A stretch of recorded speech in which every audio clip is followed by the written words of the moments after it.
Graça, paz da parte de Deus, nosso Pai, e de Cristo Jesus, nosso Senhor.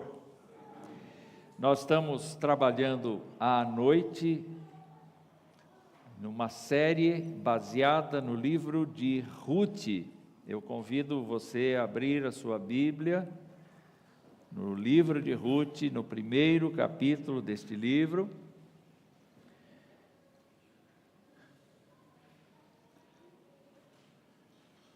Ruth, o primeiro capítulo.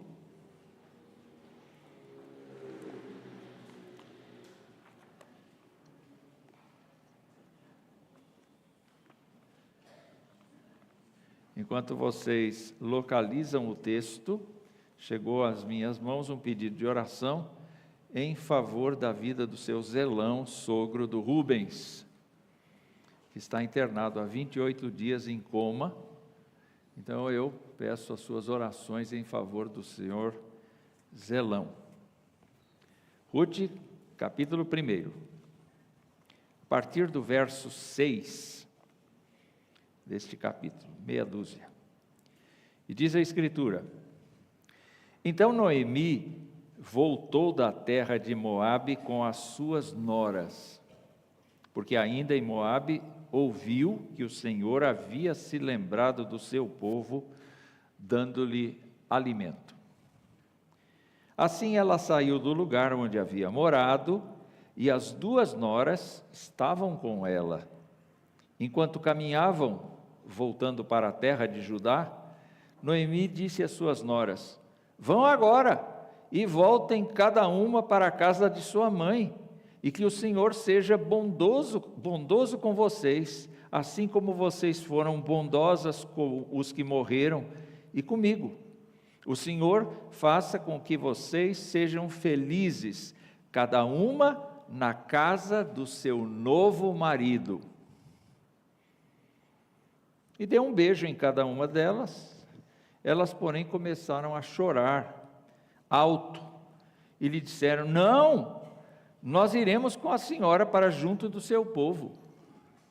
Mas Noemi disse: Voltem, minhas filhas, porque vocês iriam comigo? Vocês acham que eu ainda tenho filhos em meu ventre para que casem com vocês? Voltem, minhas filhas, vão embora, porque sou velha demais para ter marido. E ainda que eu dissesse: tenha esperança, ou ainda que eu casasse esta noite e tivesse filhos, será que vocês iriam esperar até que eles viessem a crescer? Ficariam tanto tempo sem casar? Não, minhas filhas, a minha amargura é maior do que a de vocês, porque o Senhor descarregou a sua mão contra mim. Então, de novo, choraram em alta voz. Orfa, com um beijo, se despediu de sua sogra, porém Ruth se apegou a ela. Então Noemi disse: Veja, a sua cunhada voltou para o seu povo e para os seus deuses. Vá você também com ela. Porém Ruth respondeu: Não insista para que eu a deixe, nem me obrigue a não segui-la, porque aonde quer que a senhora for, irei eu. E onde quer que pousar, ali pousarei eu. O meu povo, o seu povo, é o meu povo, e o seu Deus é o meu Deus. Onde quer que você morrer, morrerei eu, e aí serei sepultada. Que o Senhor me castigue, se outra coisa que não seja a morte me separar de você. Quando Noemi viu que Ruth estava mesmo decidida a acompanhá-la, deixou de insistir com ela. Então ambas se foram até que chegaram a Belém. E aconteceu que ao chegarem ali, toda a cidade se comoveu por causa delas. E as mulheres perguntavam: Esta não é Noemi? Porém, ela lhes disse: Não me chamem de Noemi, mas de Mara, porque o Todo-Poderoso me deu muita amargura. Quando saí daqui, eu era plena, mas o Senhor me fez voltar vazia. Por que então querem me chamar de de Noemi: se o Senhor deu testemunho contra mim e o Todo-Poderoso me afligiu. Foi assim que Noemi voltou da terra de Moabe com Rute e sua nora, a moabita, e chegaram a Belém no começo da colheita da cevada. Que Deus nos abençoe, meus irmãos, e que Deus nos fortaleça com a sua palavra. No domingo passado, nós começamos este livro de Rute na perspectiva de entender como Deus transforma tragédias em bênçãos, na perspectiva de nós descobrirmos como Deus trabalha de maneira misteriosa na vida da gente, a fim de nos conduzir para atender os seus propósitos. É impressionante este aspecto que nós devemos atentar. A nossa vida aqui não é tudo o que Deus preparou. A nossa vida aqui é uma face daquilo que Deus preparou, é um aspecto da vida que Deus preparou, e nós devemos entender que a nossa vida pode ter altos e baixos. Mesmo sendo de Deus, nós podemos ter altos e baixos. No domingo passado, nós aprendemos que a gente, quando entra em adversidades, não deve encarar estas adversidades sem buscar a face de Deus, sem depender de Deus para enfrentar essas crises. Nós já somos crentes em Cristo Jesus, e por essa razão nós temos alguém que sofreu na cruz em nosso lugar, e que vivenciou todas as provas e tentações que nós sofremos no cotidiano, e Ele é capaz de nos ajudar nesses tempos em que nós temos aflição. Noemi não sabia disso. Noemi ainda não estava revelada sobre Jesus. Nós já estamos cientes da obra de Jesus e de como Ele nos ajuda, fazendo-se nosso mediador e cuidador. Mas Ele diz: no mundo passais por aflição, tende bom ânimo. No mundo passais por aflição. Ele nunca disse: vocês vão ter eterna felicidade na terra. Ele disse: vocês terão eternidade feliz lá adiante, quando o Senhor fizer todo o acabamento de sua obra de redenção, mas não aqui. Acontece que esse texto, ele nos mostra então que Deus, por meio até da desobediência humana, se utiliza das pessoas para o plano redentor. E nós sabemos, lá no fim da história do livro de Rute, que Rute será um instrumento poderosíssimo de Deus para a vinda do Messias. Mas até aqui nós não sabemos. Nós não sabemos o que motivou Elimeleque a questionar se deveria ficar ou não. Nós não sabemos o que levou esta família a migrar, exceto pelo que o texto diz: houve um período de fome, um período de escassez. Alguns comentaristas entendem que essa família tinha posses em Belém. Daí a possibilidade de se mudar e de, até certo momento, até conseguir se sustentar pelo trabalho lá em Moabe, eles teriam, vamos dizer assim, gasto as suas reservas, e ficando lá, eles foram ficando pobres. Aí nós vimos, no domingo passado, que Deus permitiu, Deus conduziu, não sabemos como, Deus conduziu os 3 homens da família, Elimeleque, Malom e Quilion, à morte. Vocês podem imaginar quando uma pessoa aqui perde o cônjuge. A pessoa fica um pouco desnorteada. O papai dizia assim: Marido que chora a morte da mulher no enterro, casa logo.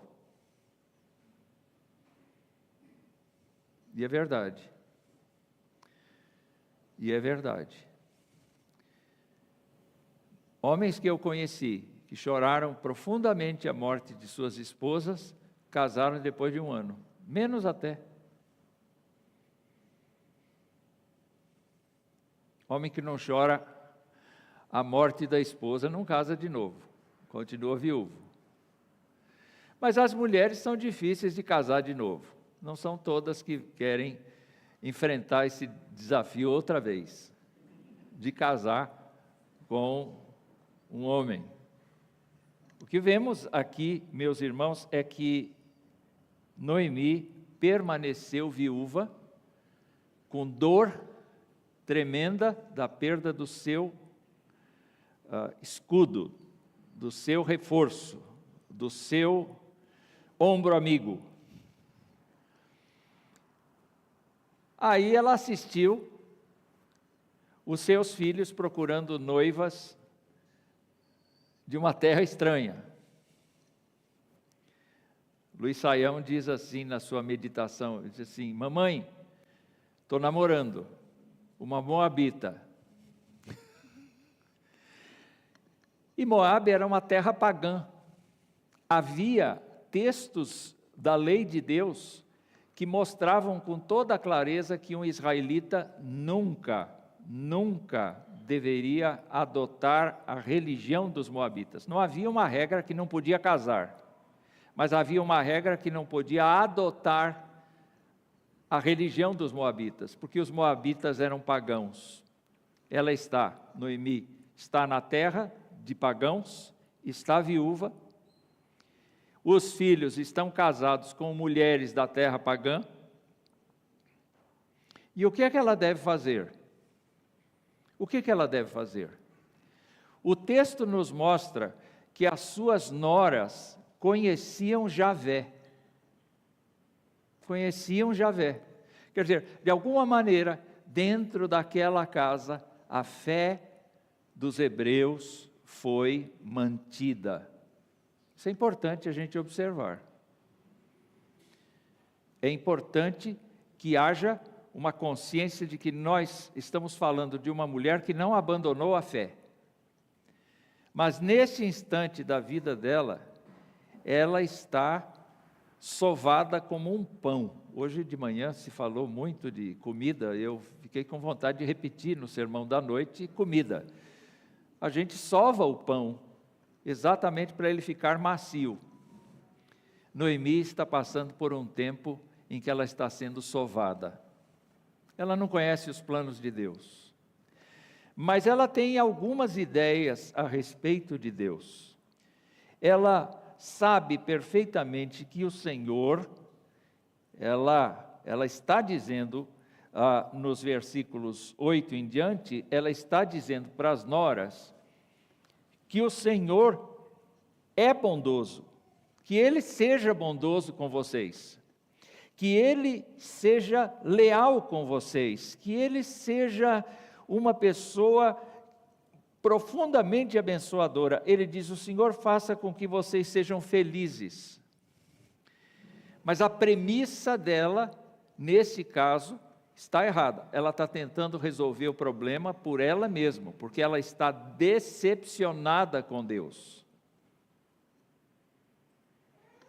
Ela diz com toda a clareza, no versículo de número 13, o Senhor descarregou a sua mão contra mim. Eu perdi marido, eu estou numa terra estranha, eu perdi o marido, eu perdi os 2 filhos e ganhei vocês. Ela gosta das noras, tanto é que ela chama as noras de filhas. Minhas filhas, minhas filhas. E ela vê a contrapartida, ela vê 2 noras que a amam também. Isso quer dizer para nós que no meio de todo o sofrimento, ela conseguiu repartir com aquelas pessoas a sua fé, ela conseguiu manter dentro de casa o culto a Javé, tanto é que as noras citam o nome de Javé e não o nome de Camus, que seria o Deus delas. As noras são capazes de observar que elas estão sendo agradecidas pela forma com que trataram a sua sogra. Há uma união familiar, há um convívio abençoador naquela casa. Entretanto, ela chegou à convicção de que Deus é seu inimigo. Já te aconteceu isso? Deus se esqueceu de mim. O salmista, o profeta, a linguagem do Antigo Testamento permite esta fala. Até quando eu vou clamar e o Senhor não vai me responder? O Senhor se tornou meu inimigo? Por que o Senhor virou as costas para mim? Esse tipo de abordagem é uma coisa própria nossa, é uma coisa própria do ser humano. E nós não devemos achar que isso necessariamente seja pecado.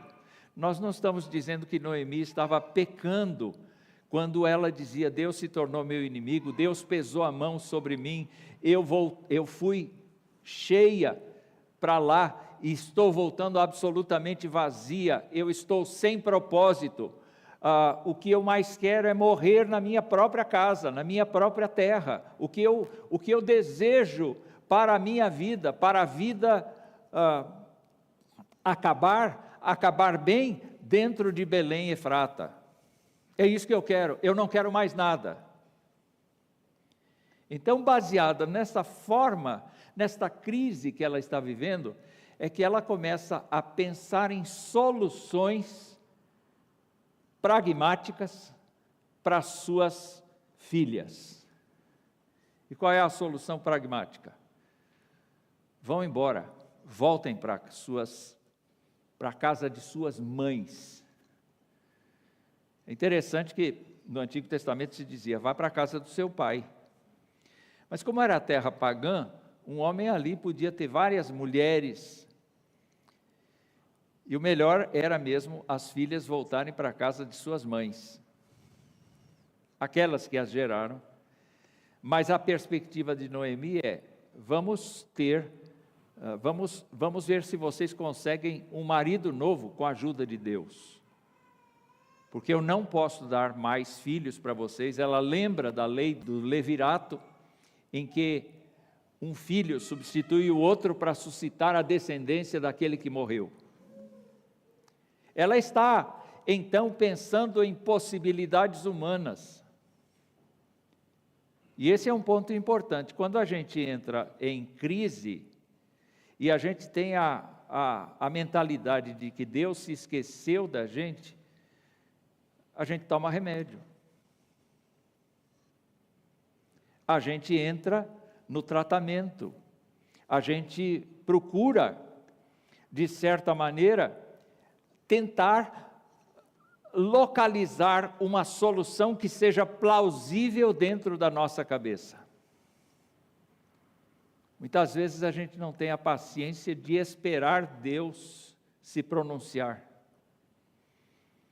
E é o que Noemi está vivendo. Não é fácil que aquela crente sofreu. Gente, não estou tentando diminuir o sofrimento. Foi um sofrimento que eu acho que nenhum de nós experimentou, a não ser que tenha havido uma tragédia tão grande na sua casa que toda a família morreu e você ficou sozinha. Esse estado é conveniente? Esse estado é conveniente? Esse estado nós devemos curtir? Esse estado nós devemos alimentar? Deus não vai dar tempo para Noemi se alimentar deste sentimento. Deus vai começar a mostrar perspectivas novas, e não é pela recepção que ela tem na cidade, não é pela volta para casa, é justamente por Ruth, a sua nora. E é interessante você vir aqui, que Parece que essa mensagem deveria ser a volta para casa. A volta para casa. O que nós deveríamos pensar sobre a volta para casa? Noemi voltou da terra de Moabe, versículo 6. Ela saiu do lugar onde havia morado, versículo 7. Voltando para a terra de Judá, versículo 7. E ela propôs o seguinte: vão agora e voltem, cada uma para a sua terra, para a sua família, para a sua estrutura antiga, para vivenciar a vida pagã de Moabe. Voltem para procurar um marido que seja um moabita fiel a vocês, mas que Javé abençoe, não Camos abençoe, Javé abençoe vocês.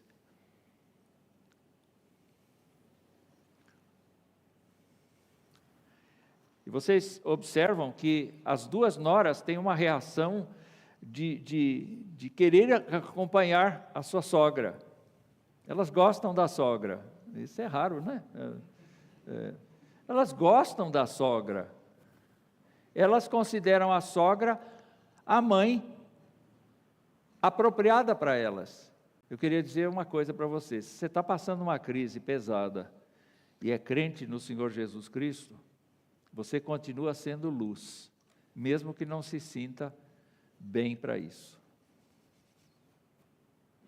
Você está alimentando alguém, você está abençoando alguém, você está fortalecendo a vida de alguém. Mas, pastor, a minha vida está muito complicada, eu estou muito chateado, eu estou muito ferido. Presta atenção. Quem está por trás de tudo isso? Quem está por trás de tudo isso? Fala você. Quem está por trás de tudo isso? O Senhor. O Senhor está por trás de tudo isso. O Senhor está permitindo que a sua serva, tão fiel, tão dedicada à sua família, seja provada até o limite da sua condição. E por que Ele está fazendo isso?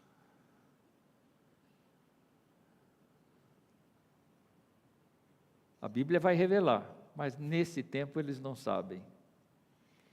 No nosso tempo, a gente não sabe exatamente o que Deus quer fazer por meio do sofrimento que nós temos.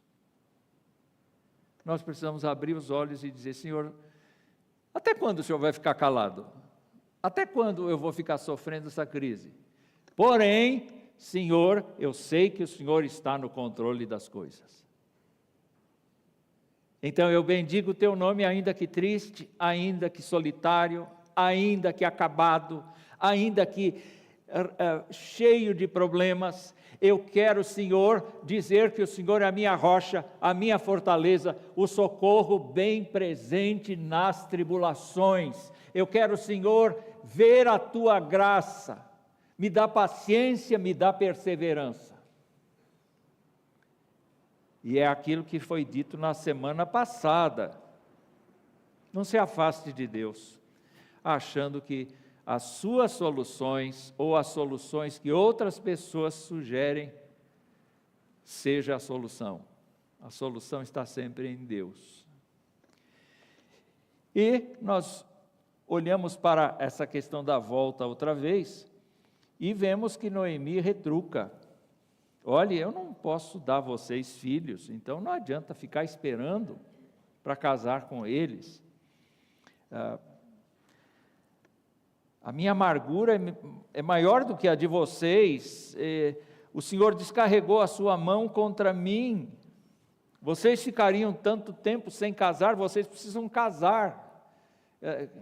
Ela não está olhando para aquilo que Deus pode fazer. Ela está olhando para o que ela pode fazer. E ela não pode fazer nada. Então, esse último argumento convence Orfa. Orfa é a esposa do caçula, do filho caçula. E Orfa chora, porque ela está convencida que Noemi tem um Deus poderoso,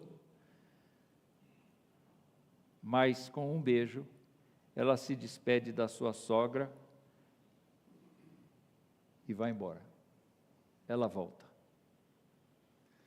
Noemi volta e Orfa volta. Noemi volta para casa, onde o nome do Senhor vai ser de novo trabalhado na vida dela. Mas Orfa volta para a sua terra e Noemi disse assim: você não viu?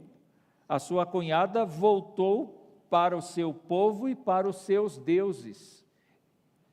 E Orfa provavelmente não estará no reino de Deus.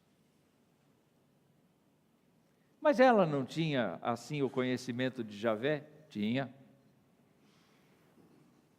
Ela não tinha a convicção de que Noemi foi consolada por Deus, apesar de reclamar de Deus? Tinha. Ela não se dispôs inicialmente a ir para a terra de Noemi? Se dispôs. Mas ela foi convencida pelos argumentos humanos. E isso me assusta. Porque se não há conversão, há conhecimento intelectual da fé. Se há um certo nível de experiência da fé, as pessoas experimentam uma graça ou outra de Deus. Mas os argumentos humanos a confundem e a desencaminham, e ela volta ao seu passado.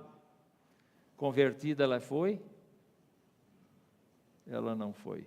Nós temos aqui em Orfa o exemplo de eventualmente pessoas que experimentaram da graça de Deus de alguma maneira, mas nada aconteceu no seu coração. Orfa representa isso para mim. Noemi representa para mim o crente desesperado que eventualmente esquece que Deus está por trás de tudo. A Orfa, para mim, fala de uma pessoa que vivenciou o ambiente eclesiástico, o ambiente da igreja, que experimentou usar a nomenclatura que nós usamos, não é? É capaz da pessoa chegar aqui como um papagaio e dizer assim: o Senhor te abençoe e te guarde. Ela pode fazer isso, ela é inteligente, ela sabe repetir as palavras. Mas isso não desceu ao coração. Orfa estava numa situação em que ela foi convencida por argumentos que são muito rasos. E ela aceitou voltar para trás, e o passado voltou a ser o presente da sua vida. E Noemi insiste: vá você também com ela. Vocês podem imaginar Noemi chegando envergonhada, porque ela saiu com posses da sua terra. Tchau, tchau, tchau, até mais, eu vou para lá, porque lá tem comida e não sei o quê. E ela vem cabisbaixa, com o coração absolutamente destroçado, com a saúde comprometida, sim, porque isso afeta a saúde, não é? E chegando e não querendo nem ser reconhecida, não querendo nem que usem o seu nome, que troquem o seu nome, porque ela está absolutamente cabisbaixa. Ela diz: quando eu saí eu era plena, mas o Senhor me fez voltar vazia. Ela diz: não me chamem de Noemi, mas me chamem de Mara. Não me chamem de agradável, mas me chamem de amarga, porque o Todo-Poderoso me deu muita amargura. Por que querem me chamar de Noemi, se o Senhor deu testemunho contra mim, e o Todo-Poderoso me afligiu? Olha que desânimo. Olha que desânimo. Ela não sabia, mas Deus estava prestes a mudar o coração dela. Deus estava prestes a trazer para Noemi uma graça abençoadora. Eu não posso contar, porque não faz parte do texto de hoje. É um segredo. Vocês têm que vir no próximo culto para saber. Não, vocês têm que ler a Bíblia. O fato, queridos irmãos, é que Ruth permanece do lado de Noemi. Eu vou com você. Você não viu sua concunhada? Usa a cabeça. Vai procurar marido, você é jovem. E marido representava a segurança, porque não tinha mulher remunerada naquele tempo. Era raro acontecer isso. O trabalho feminino era mais complexo de ser remunerado. Quer dizer, ganhar um marido representava ganhar sustento para o resto da vida. Não é? Hoje em dia está ao contrário, as mulheres que estão sustentando os maridos. Mas naquele tempo era o marido que sustentava a esposa. O fato, queridos irmãos, é que Ruth é tão firme, mas tão firme que ela cala Noemi. E a Bíblia diz, Noemi parou de insistir. Eu assisti diversos vídeos a respeito do que os cineastas fazem acerca da história de Ruth, e eu vi, em vários dos filmetes que eu vi, Ruth caminhando atrás de Noemi, Noemi na frente, liderando a caravana de duas, e Ruth atrás. E Noemi deveria estar pensando, o que eu vou fazer com uma viúva mais nova do que eu, que é estrangeira, nenhum israelita vai querer casar com ela, vamos ficar as duas, e se eu tiver uma porçãozinha para comer, com mais uma boca fica complicado. O que eu quero? Eu quero morrer em paz, eu não tenho mais nenhum alvo na vida, tudo o que me aconteceu me trouxe esta infelicidade. Do ponto de vista humano, é normal a gente pensar assim até. Mas eu queria recordar vocês do fato de que Deus mandou avisar a Noemi que ele tinha mudado a sorte lá em Israel. Deus não estava esquecendo de Noemi. Deus não está esquecendo de você que está passando uma crise violenta. Deus estava planejando algo maior do que Noemi. Deus planeja na sua vida coisas maiores do que você mesmo. Você está entendendo? Você está dentro de um plano de Deus, que não depende de como você está emocionalmente agora. O que você precisa se lembrar é que Deus quer usar sua vida nos propósitos dEle. E você não pode desanimar. E o contraponto dessa história é exatamente a Ruth, porque a Ruth é o contraponto.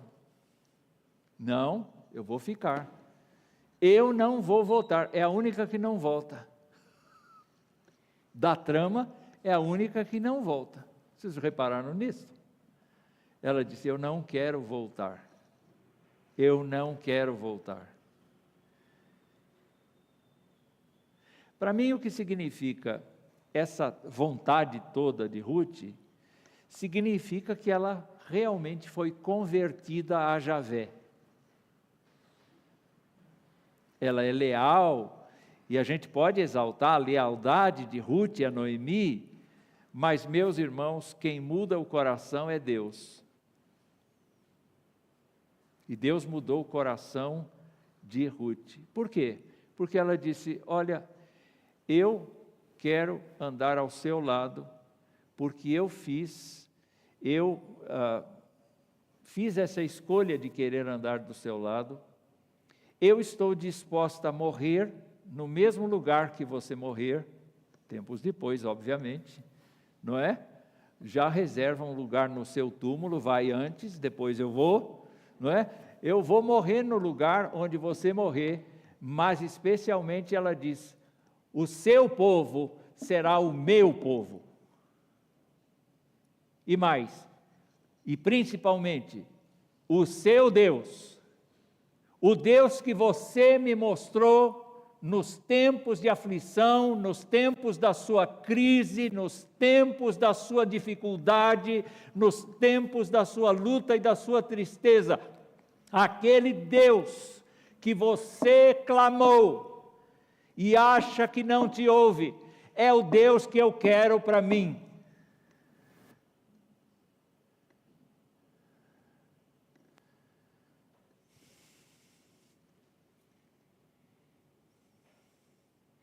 Noemi não falou mais nada. E foram as duas embora.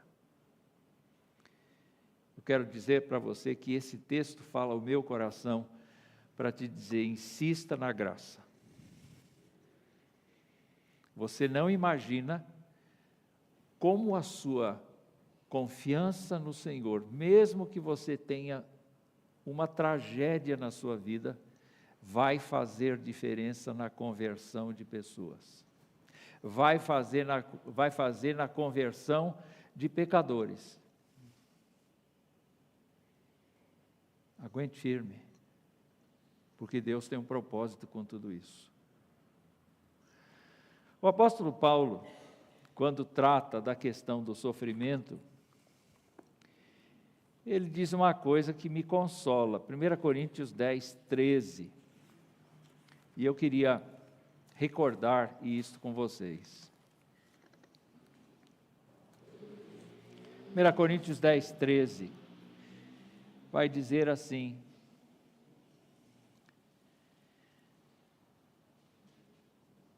já achou? Já achou? Não sobreveio a vocês nenhuma tentação ou provação que não fosse humana, mas Deus é fiel e não permitirá, leia comigo, e não permitirá que vocês sejam tentados além do que podem suportar. Pelo contrário, juntamente com a tentação, proverá livramento para que vocês a possam suportar. Eu queria lembrar isso a vocês. Nenhuma crise é infinita. Toda crise tem um começar e um terminar. Toda crise traz para a gente lições da graça. Noemi, eu poderia dizer isso de Noemi. Noemi, não sobreveio a você nenhuma tentação que não fosse humana, mas Deus é fiel e não permitirá que você seja tentada além do que você pode suportar. Pelo contrário, juntamente com a tentação, Deus proverá livramento para que você a possa suportar. Quando Noemi volta para casa, a cidade fica empolvorosa. O texto mostra que a cidade se comoveu por causa das duas que chegaram. Pouca roupa na bagagem, quase nada. Roupas já esgotadas pela viagem, não de alguns dias, cabisbaixas. A Ruth olhando para os lados, sem conhecer ninguém, sem nada, sem nenhuma referência, numa terra absolutamente estranha. E Noemi tentando se ocultar das velhas amigas, talvez. E as mulheres disseram para ela: você não é a Noemi? E ela disse: eu não quero ser chamada mais assim, eu estou muito sofrida.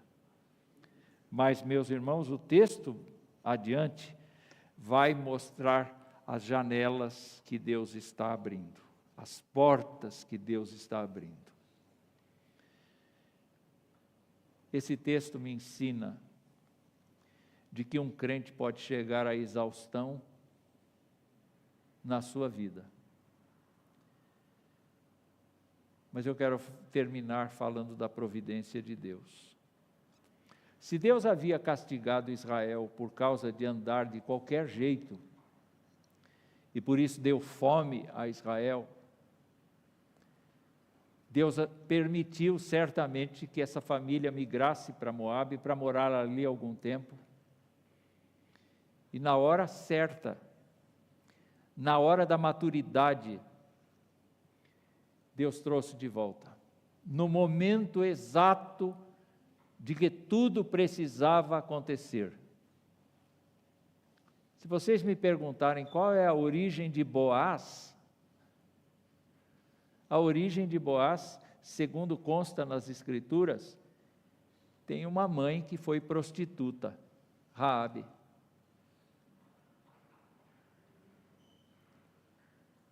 E o escritor está mostrando que Deus não tem limitações dentro de Israel. Ele foi convocar um homem, Boaz,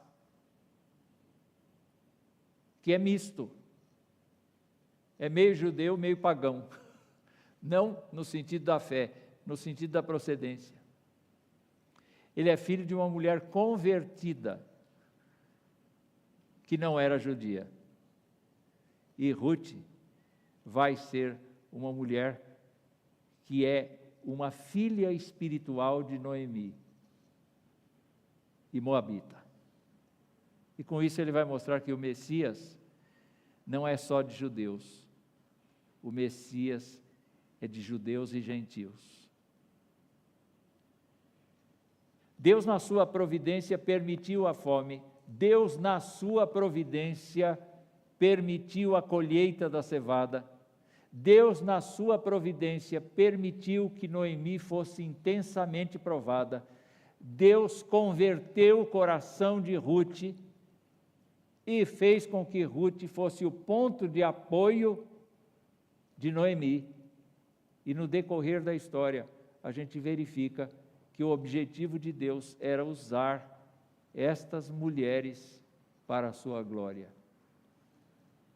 Eu queria convidar você a se sentir do mesmo jeito.